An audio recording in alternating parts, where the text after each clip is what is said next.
Hi, I'm Senator Mike Lee. In the coming days, the Senate will begin consideration of new gun legislation. Along with my colleagues Rand Paul of Kentucky and Ted Cruz of Texas, I've declared my intention to resist an immediate vote on any new restrictions that would serve primarily to limit the freedoms of law-abiding citizens rather than reduce violent crime. Unfortunately, the current gun control proposals do just that.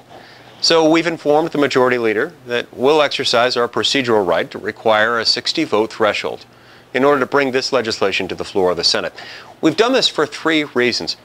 First, the Senate serves an important function in our democracy by encouraging deliberation and making it more difficult for a temporary majority to impose its will unilaterally.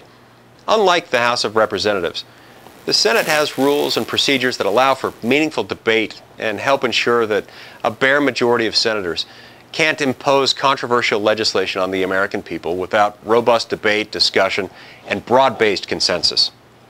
During last week's budget debate, I offered an amendment to establish a two-thirds requirement for the passage of any new gun legislation.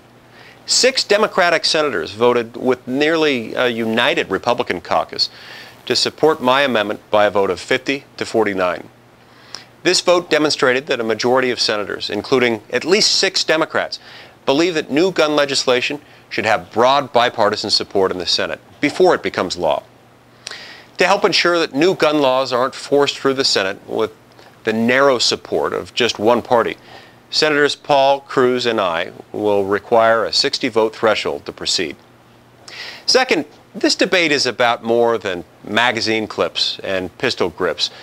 It's about the purpose of the Second Amendment and why our constitutionally protected right to self-defense is an essential part of self-government.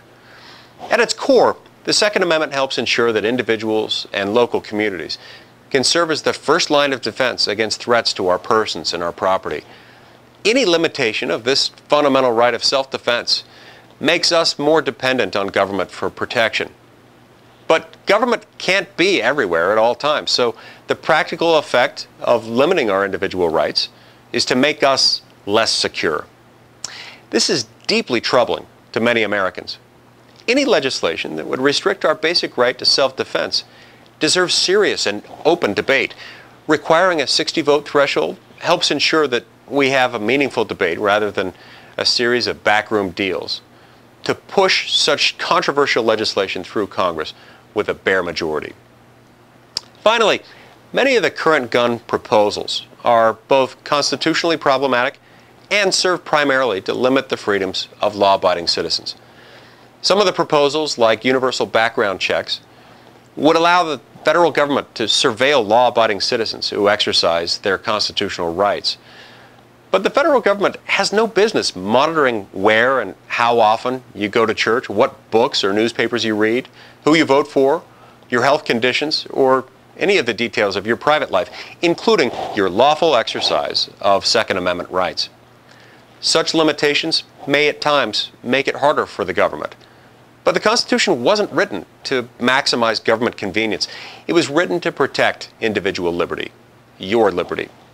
We must not narrow the application of constitutional protections in haste, nor should we allow a bare majority to jeopardize basic rights of the American people.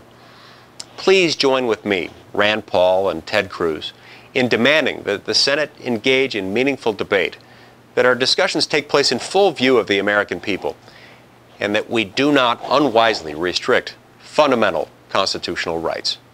Thank you.